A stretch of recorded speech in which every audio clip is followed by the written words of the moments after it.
we could talk about this for hours, but those are just two ideas from the Megillah. The Megillah, again, being the record of God's hashgach, His providence, in guaranteeing the survival of Jews in Golus.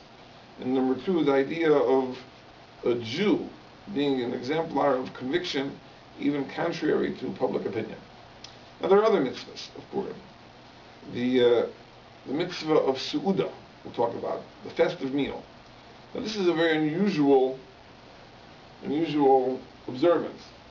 Chazal tell us that this is the most festive occasion of the entire year, to the extent, Chazal say, that chayev inish lebesumid puraya, a person is obligated to become intoxicated on Purim, to the point that he does not know the difference between Or Haman, cursed is Haman, and blessed is Mordechai.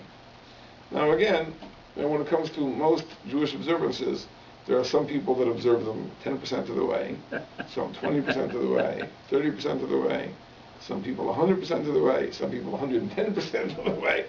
So here too, there's a range of practical observance. I mean, some people will have a little drink, and they'll be a little drowsy. Some people will really do this to the fullest extent. Various practices, and I don't want to get into the practical aspects of drinking. But the idea that Chazal say such a thing is noteworthy, because generally drunkenness is frowned upon. And the most precious thing that a person has, generally, is his rationality, is his sanity. Now, how could there be a mitzvah to be rid of it, to destroy it, to kill it, even for a day? Now, the answer must be the following, that, there are many good things about a person's das, about a person's rationality, but it must be that there's some drawback too. It must be that somehow it causes a problem. And we can only appreciate the problem it causes if, for a day, we do without it. By analogy, let's say a person has a job, and he works very hard at his job, 6 days a week, 50 weeks a year, and he gets accustomed to working at his job, and he can't imagine any other type of life. Now, it's true he has to work. He's not going to get paid for not working. But the person has to realize, before he gets so carried away with his work, he has to remember there's more to life. There are other things in life. And the fact that he has to work is really a problem. It's a distraction from things that are also equally important, perhaps more important. So what serves to remind him that there's more to life than work? That's what vacation is for. But the purpose of vacation is to remind us, there's life outside of work. People who don't get it don't enjoy their vacations. If you are the type of person for whom there is nothing but work, then you can't appreciate your vacation. In other words, you have your vacation, you pace the floor. You don't know what to do with yourself. I mean, your whole life is defined by work. But if there's more to life than work, if there's family, and there's recreation, and there's religious life, and so on and so forth, and vacation provides opportunities for enjoying those things, then it's important to have vacations. Why? Because, not so much because the 2 weeks vacation are going to give you enough recreation to last for the entire year, but those 2 weeks where you learn that there's something aside from work, hopefully will impact how you relate to work the other 50 weeks a year. Because obviously, das, rationality, is important. You can't live without it. A person has to have a rational intellect to survive in this world. But we have to know there's a drawback. There's a problem it causes. And Purim is the one day we try to do without it, to learn exactly what the advantage would be of not having it, so that when we go back to having it, we'll be able to put it in the proper perspective. Let me see what I mean. The verse says in Koheles, Elokim also asa adam yasha. God made man straight. Vehema bikshu chishvonos rabim. But they sought for themselves many calculations. In other words, a person is naturally straight. What do you mean he's straight? Because every person deep down knows what the right thing is. He knows what the true value of life is. He knows how he should act. He knows what he should do. He knows what really is important. But we have this pesky thing called das, rationality. And it raises all sorts of calculations. For example, it says to us, it may be that deep down your greatest ambition is to be an artist, to paint, or to sing, or to dance. But what will the neighbors say if you have such an outlandish profession? Or how are you going to pay the bills? Or, will your children find a shidduch if you do such an outlandish thing? Now, do something more conventional. Be an accountant. You know how many accountants there are that would rather be artists? I think every one that I've ever met. I shouldn't say that. My yeshiva's accountant, I think, really loves being an accountant. But I consider that a little weird myself. I don't know exactly why. But the point is this, that there are many people that would live their lives totally differently. Right? And deep down, there is a yearning, there's a striving, there's something they want. But there are cheshbonos, there are calculations which the rational intellect provides. So our ambition, our drive, our bliss is buried beneath layers and layers and layers and layers of calculations, rational calculations, which make perfect sense. Das can be therefore the greatest obstacle to our true joy, our true happiness. When I say happiness, I don't mean are you happy. Happiness, I mean a sense of contentment, a sense of satisfaction in life. Right? Am I living life the way it's meant to be lived? Am I happy with my Latin life? Do I feel fulfilled? Do I feel that I'm leaving my mark on the world, etc.? And so many people that would do great things and really feel truly alive and fulfilled aren't doing them because of the cheshbonos of das. One of the greatest cheshbonos of das is, again, our self-consciousness. We are aware of what people think of us, how people look at us. Imagine the following. This is a trivial example. Imagine you have a boy, a high school age boy. Now, I mentioned that because I work with boys that age. And the boy is, at that age, athletics are very important. And let's say you have a boy, he's not the greatest athlete. A little clumsy, etc. Some boys are that way. And, there's a basketball game, everyone is playing ball. And the question is, should he join in? And he wants to join in. He wants to play. He wants to have a good time. But he tells himself, I'm not going to play. Why? Because, what's going to happen if I mess up? And people make fun of me, and it'll be embarrassing. And what will people say? What I look like? People say, oh, look at him. He's playing. So he'll sit out. It's a terrible thing. That a person should really deny himself something that would give him genuine pleasure. Why? Because of what other people are going to say.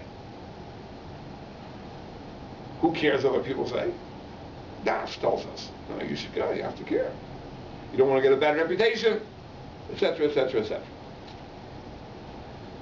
There's one day a year, Purim, which is the pinnacle of joy, the pinnacle of celebration, where Chazal tell us, dispense with das. Dispense with all the calculations, all the cheshbonos, all the... Be yourself. Be yourself. And sometimes the only way to be yourself is by dispensing with these types of calculations. Take away your inhibitions, take away your self-consciousness, and just enjoy the moment. It makes a difference what you say, how you act. One way of helping that along is to wear a mask. If you wear a mask, no one sees who you are. It doesn't have to be a very big mask either. Clark Kent and Superman proved. Even a pair of glasses will conceal your identity. You don't need to put like a helmet over your head that covers everything. A pair of glasses, something. right? So now no one sees who you are, and you can be yourself. Now you can't live a whole year like that. Well, we all understand that. We have to be practical, we have to use our minds, etc. But if you learn the lesson of Purim, you'll be skeptical. Whenever Das will raise its objections, you'll be skeptical and say, Das is telling me that I should worry about what people are going to say. Das is telling me I should be worried about,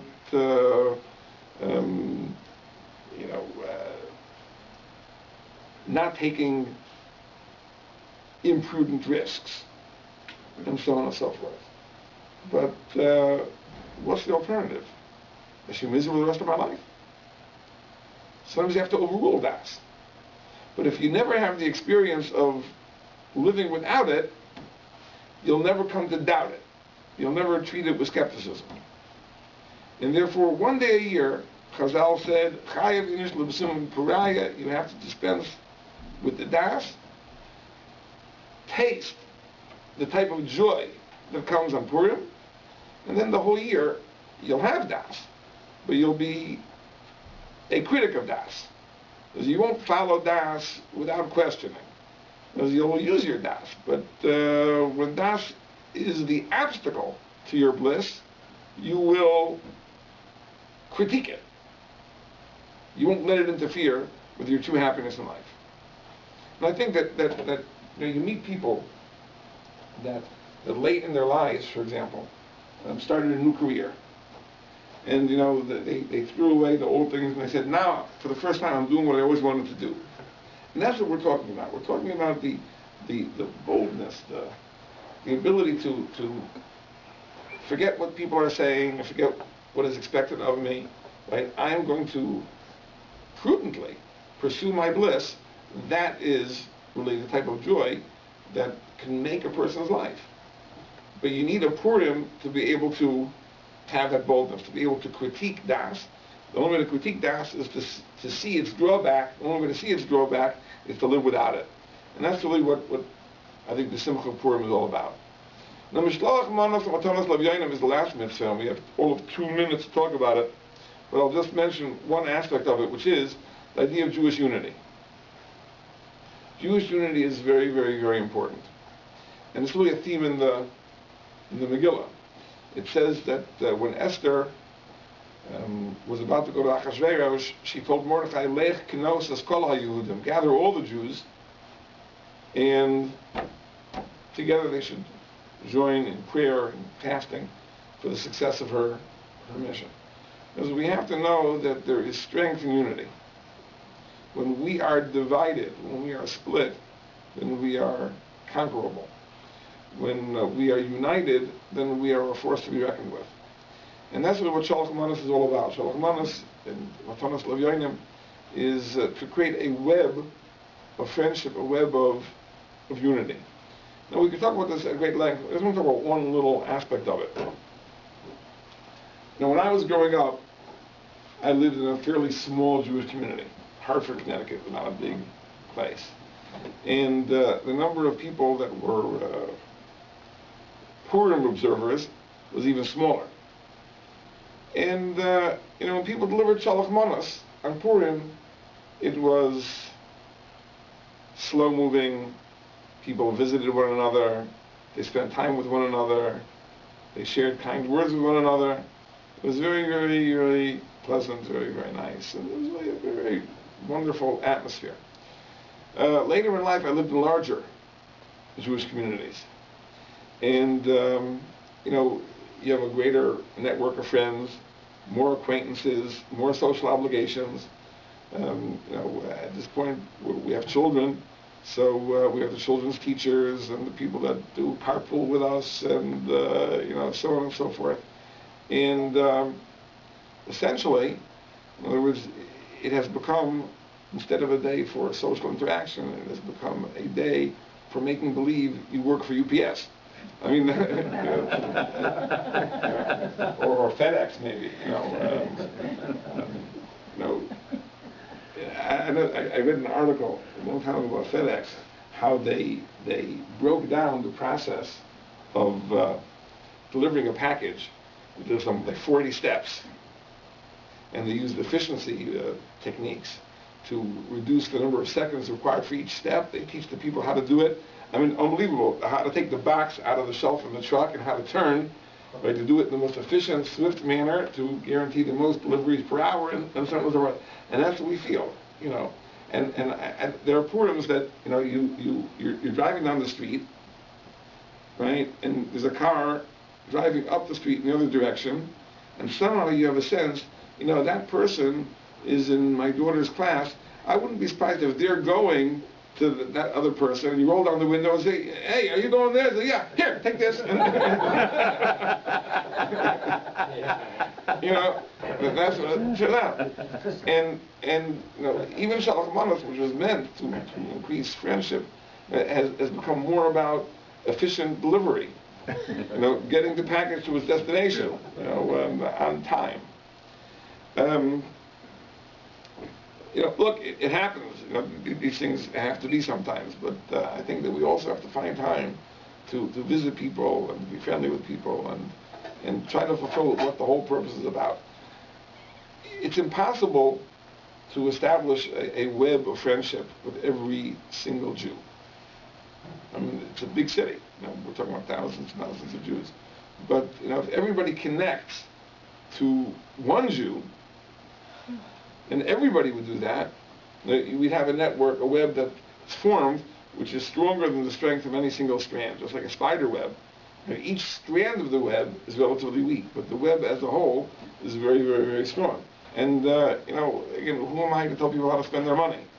But I remember I once heard from an Adam Gadol, from Moshe Wolfson, who was talking about the idea of Matanos L'Avinu and Purim, and he said you should give till it hurts, right? And then give some more after that. Right? You know, and I think that, I don't know when he was speaking, I only heard it on a tape, but you know, we're living in a time where the needs are especially great. There was wealth.